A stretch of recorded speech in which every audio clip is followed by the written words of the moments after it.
कल्प पहले वाली गीता में भी यही वर्णन है। भगवान ने अर्जुन को बार बार कहा कि अर्जुन निश्चय बुद्धि विजयंती, निश्चय रखो। मुझ साधारण तन में आए हुए को देख करके मूढ़मति और मंद बुद्धि लोग नहीं पहचानते हैं। बाल ब्रह्मचारी भीष्म पितामह, गुरु द्रोणाचार्य, अश्वत्थामा, कृपाचार्य ने कल्प पहले भी नहीं पहचाना था।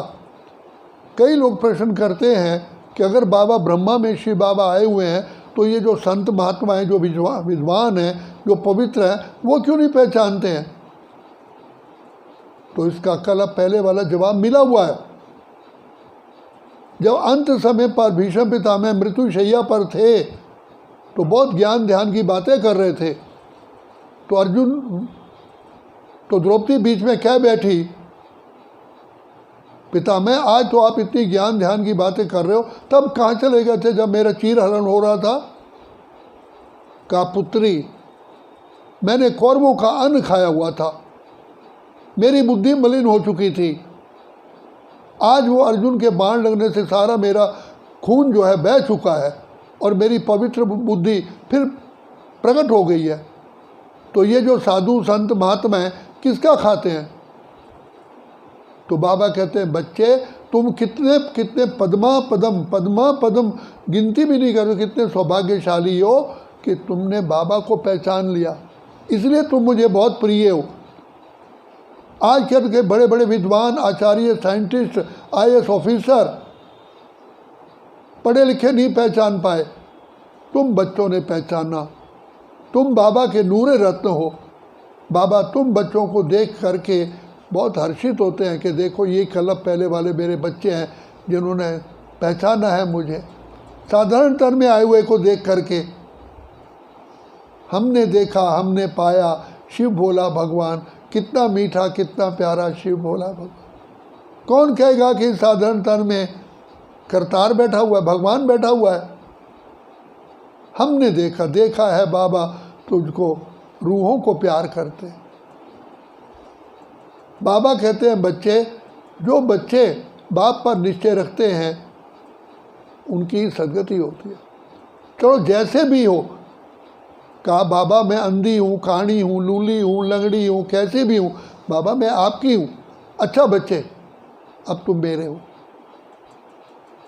तो गायन है, अजामेल पापियों का भी भगवान ने उद्धार किया। हम तो थे उलझन में, मार्ग दिखाया आपने। तो वर्तमान समय कौन आया हुआ है? कौन आया तेरे मन के द्वारे पायल की झंकार लिए, जिसे आंख न जाने दिल पहचाने मूर्ति आई कैसी। बाबा अप्रोक्ष है, इन नैनों से नहीं दिखाई देता, लेकिन उसको पहचानने के लिए बाबा दिव्य बुद्धि का वरदान देते हैं। जन्म लेते ही दिव्य बुद्धि विधाता, दिव्य चक्षु के दाता। बाबा बुद्धि का ताला भी खुद खोलते हैं, लेकिन एक ध्यान रखते हैं, मम्मा ने भी कहा, बाबा ने कहा, एक तो कोई मलेच्छ भोजन नहीं खाना, ना मलेच्छों के संग में रहना। जो बाबा की शिक्षा मिलती है हूबहू उस शिक्षा को धारण करना, क्यों क्या के प्रश्न नहीं लाना। जब आपने पहचान लिया कि भगवान शिक्षा दे रहा है तो उसमें कोई प्रश्न उठने की बात ही नहीं है।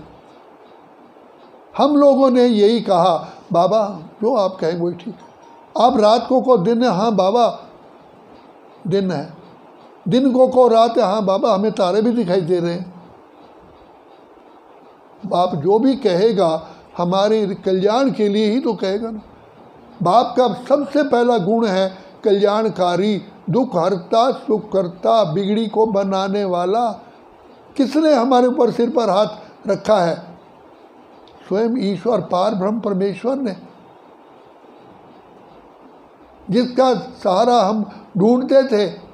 क्या क्या ना किया परमात्मा को पाने के लिए, तो वो मिल गया। अब सारी दुनिया एक तरफ है, भगवान एक तरफ है।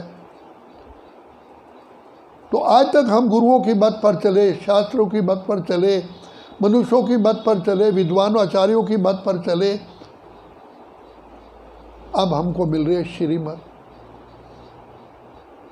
बाबा कहते हैं, बच्चे जब तक चरित्र का सुधार नहीं होगा, विश्व का सुधार हो ही नहीं सकता। आप देख रहे हो ना प्रैक्टिकल में, संसार में सब कुछ है लेकिन अब चरित्रहीनता है। जैसे रेत के ढेर पर बिल्डिंग बनाओ, फाउंडेशन मजबूत नहीं है तो बिल्डिंग कब तक रुकेगी। तो बाबा ने सबसे पहले चरित्रवान गुणवान बनने के लिए हमको आत्मिक पाठ पढ़ाया। बच्चे तुम आत्मा हो, अजर हो, अमर हो, अविनाशी हो, तुम बाबा के बच्चे हो। बार बार निश्चय करो, बार बार निश्चय करो कि मैं प्रभु की संतान हूँ, मैं बाबा का लाडला बच्चा हूँ। हनुमान को निश्चय था कि मैं श्री राम का दूत हूँ। कितना नशे रहा, कितना फखुर से रहा। तो बाप कहते बच्चे तुम परमात्मा के बच्चे हो, you are godly child, you are son of God. भगवान तुम्हें आकर के अमृत वाली शिक्षा देते हैं। बाबा ने प्रैक्टिकल कहा, मेरे सामने कहा, बच्चे बाबा तो टोकरा भर करके फूलों का लाता है तुम बच्चों का श्रृंगार करने के लिए। बच्चे ये मुरली ही ज्ञान रत्न है, एक एक रत्न की वैल्यू वर्णन की ना जाए। तो बाबा का एक एक वचन हमारे लिए गुरु मंत्र है।